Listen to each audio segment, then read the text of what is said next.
Hold on. Yeah. Okay. Hold on. Okay. Get it together. Get it together, boo. Get it together now. Get it together. Get it together. Okay. Let's try again. Ready? Hey guys, what's up? Hey, what's up, y'all? This is Jacksworldsoulties. So listen, today we're gonna do a little freestyle. You know, we're not gonna talk about a particular topic or subject. We're just gonna be ourselves and let you guys inside some of our inner thoughts or some intimate conversations that we have. Probably even some conversation we haven't had. So I think it's gonna be very entertaining. So let's try that. You wanna try that, babe? Okay. So today I actually was thinking, I was thinking really deep about how I was borderline with wanting to share our marriage, the wedding, everything that encompassed me being happy. Everything, all of my dreams came true in this one moment, this one day.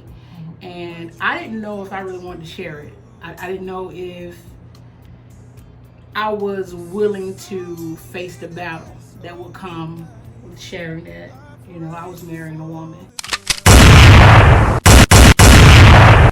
Not that it was a big secret, because I've never really lived secretly.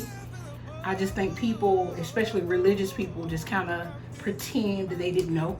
Because of the fact that they knew I was anointed, and they knew I was called, they knew I was gifted. So I think they just kind of, because they never openly saw it, or, they only speculated or heard rumors, they really tried to sweep it under the rug.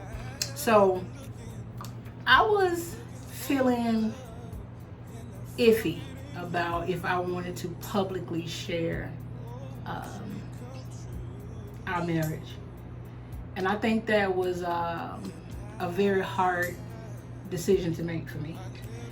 Not because I didn't want to share it. And what was so hard about it was I thought it would have been very selfish to not be able to let the world see the person that I decided to share my life with, the person that I decided to love forever, and play this facade just for the religious arena, and then you had a conversation. Yeah. And in that conversation, we was talking about, how, because even you experienced that playing basketball. Yeah.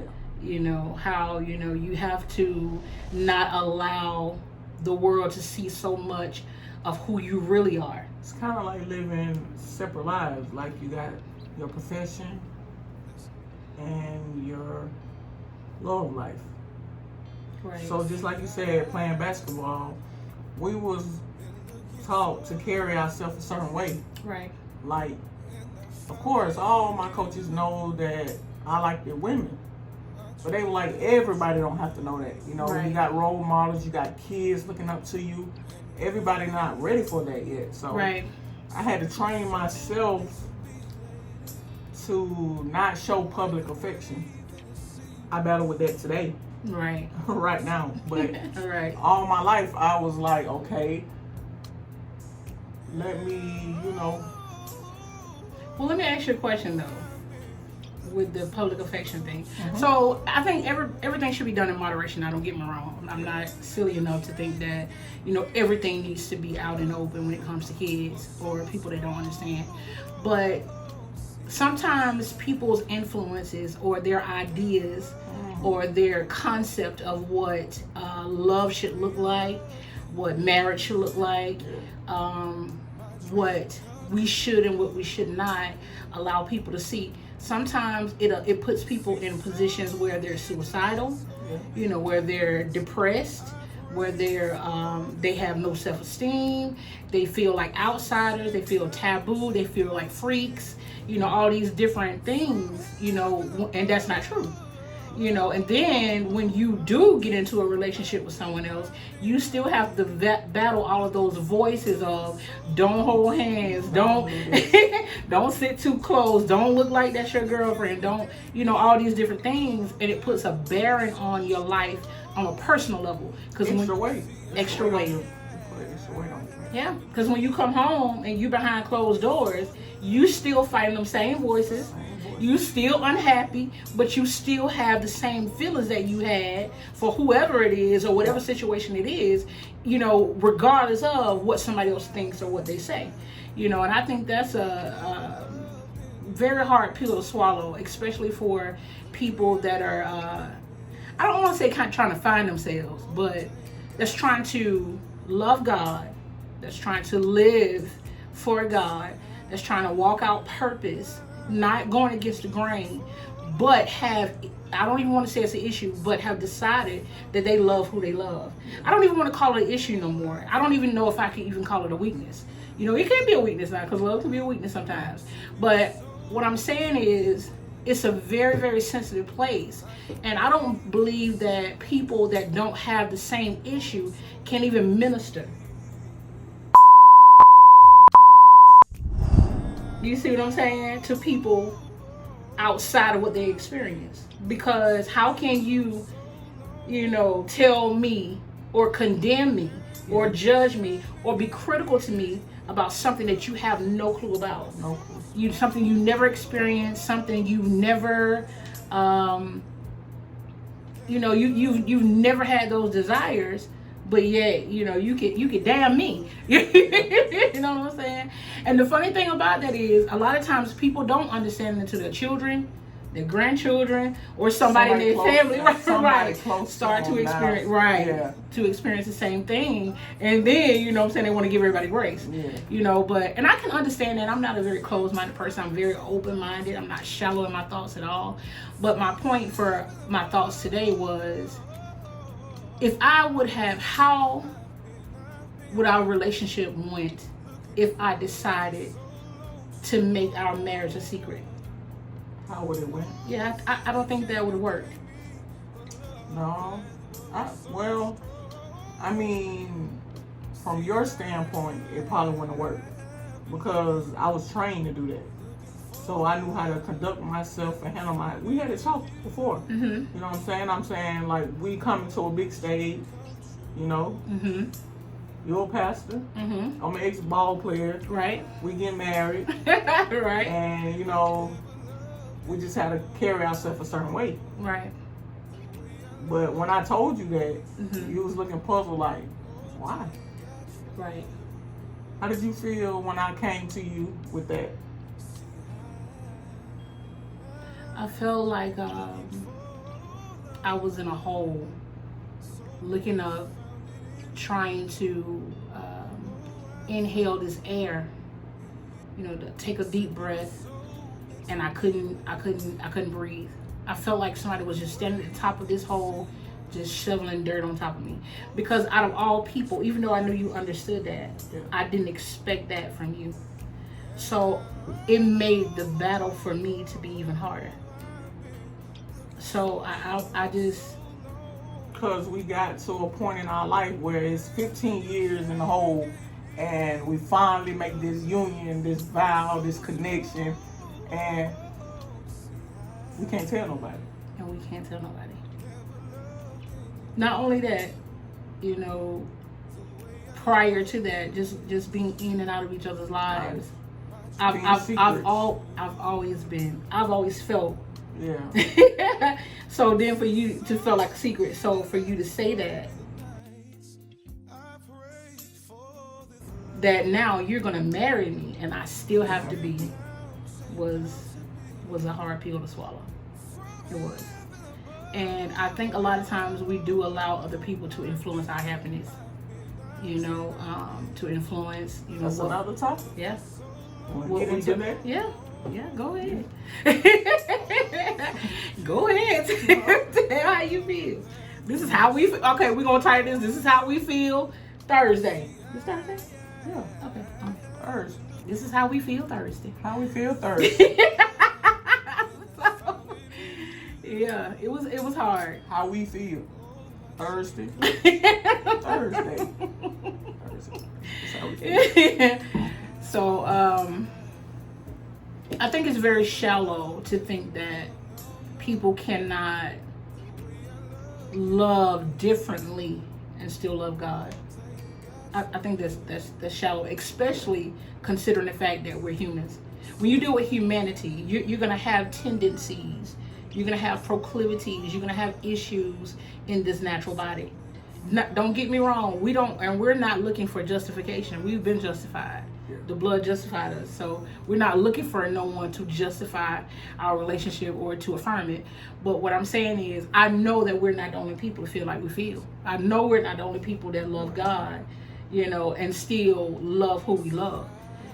So I think it's shallow for people to just instantly not try to understand. Because understanding does not necessarily mean you affirm something, but it does mean that you're trying to love a person besides what you don't agree with. You know what I'm saying? So I think that's kind of shallow, especially for somebody that's biblically sound. But yeah, that was a hard pill for me to swallow when you said that. It was. I felt that. You did? Yeah. So that moment, did you want to? When you felt it, was like you stern on? Yeah, because I was like, hold on, I'm telling her to do something that I've been doing my whole life, and I know how it make me feel. You know what I'm saying? How did it make you feel though to do that? I was like, it's time for me to live my truth and my happiness. So by me giving you that advice, I'm throwing you back in a cycle that I'm accustomed to. Mm-hmm. You know what I'm saying? I'm trying to get accustomed to your cycle. Mm-hmm. So I said to myself, I was like, how did that make me feel? Mm. How do I give...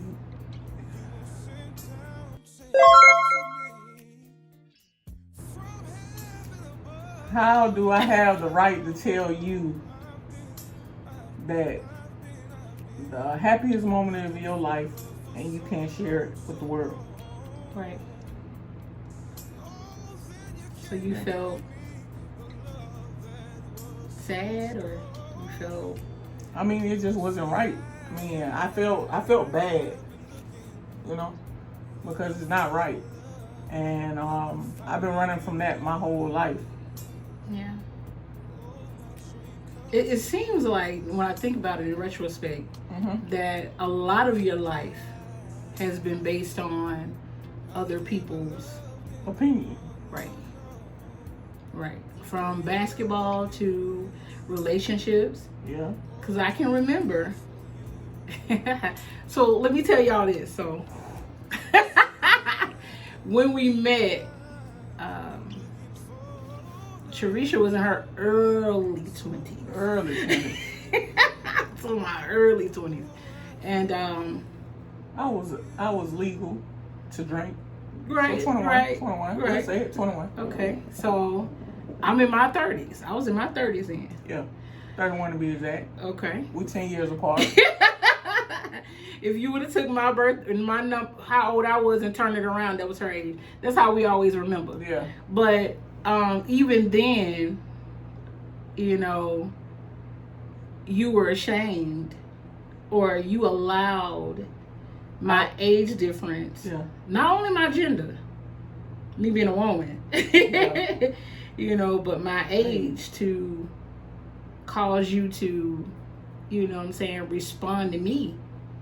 Even though you might have had, tell them, how you feel. You had these feelings and you still just was like, you're going to tuck them in, you're going to act like they didn't matter. Yeah. So going back onto living your life to how you want it, like I met her like in my early 20s, like you said. You was, yeah. They know. But the thing is, I got all this outside influences like, oh, she too old for you, or she been there, done that. You gotta live your life and all this. But deep inside, I'm in love.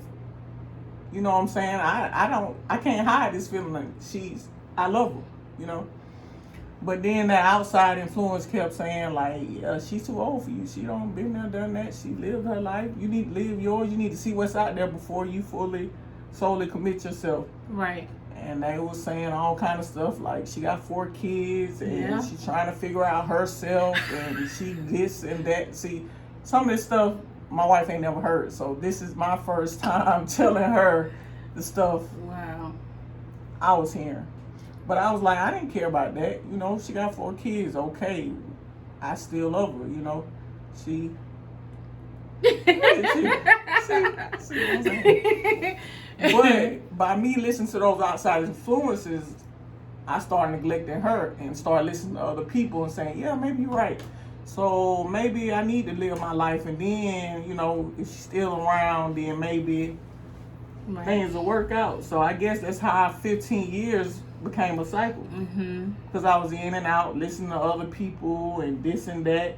Oh, she got a past and this and that, all kind of stuff you can imagine. Right. And I let that influence my decision of solely commit myself to her. Right.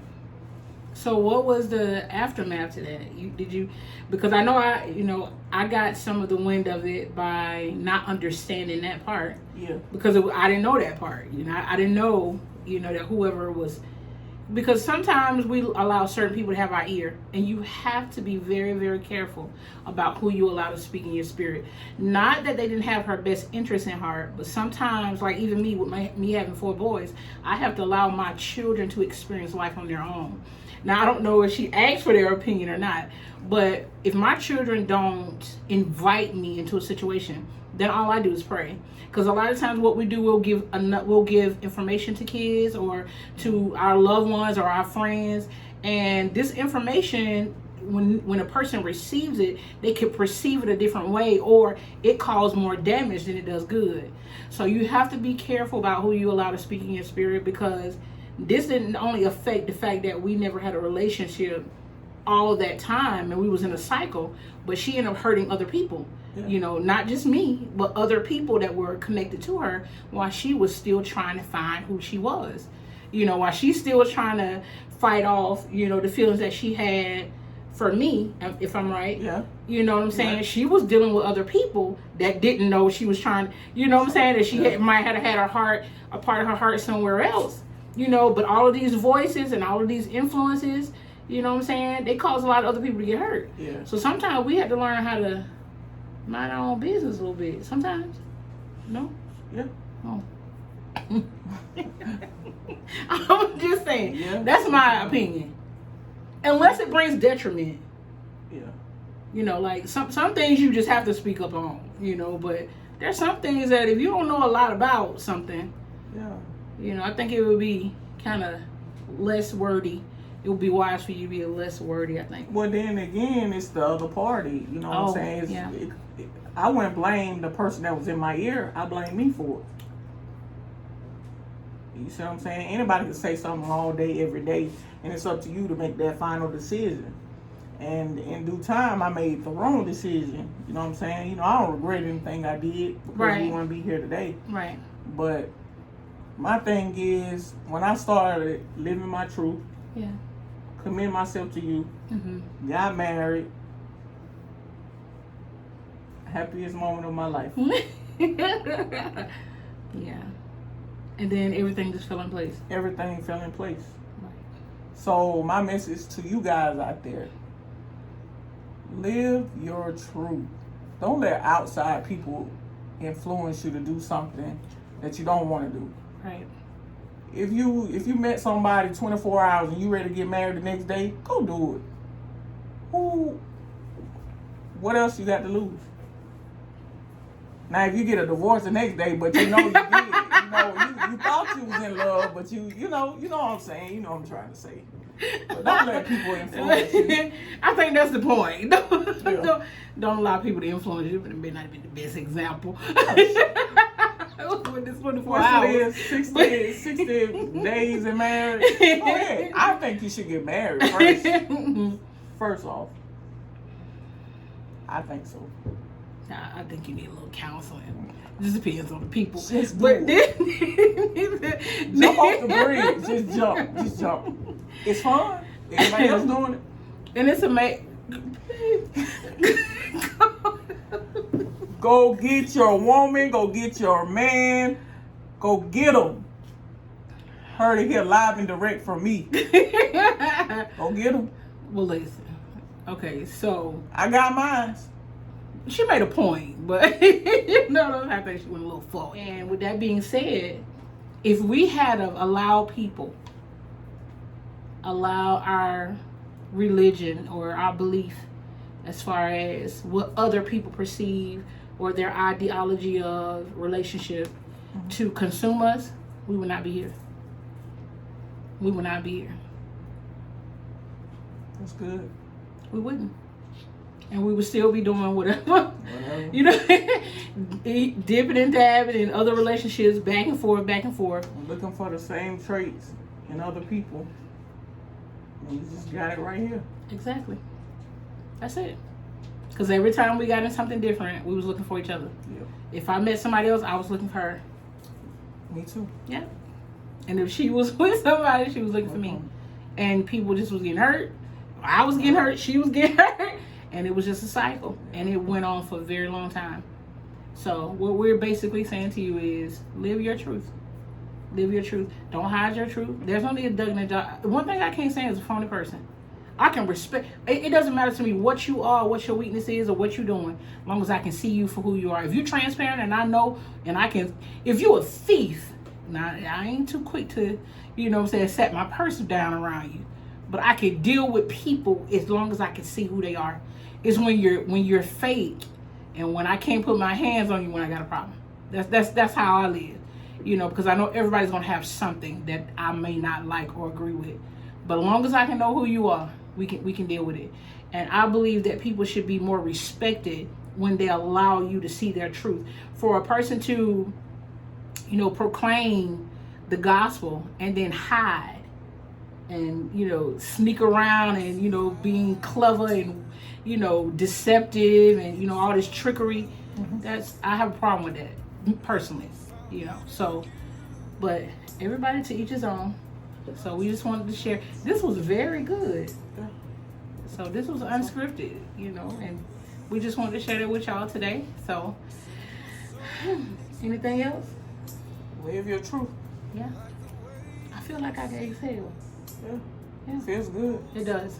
So you love somebody today, go marry them tomorrow. No. Go ahead. Don't listen to other people. Do not marry them tomorrow. Don't listen to her. But listen. It's okay. It don't hurt.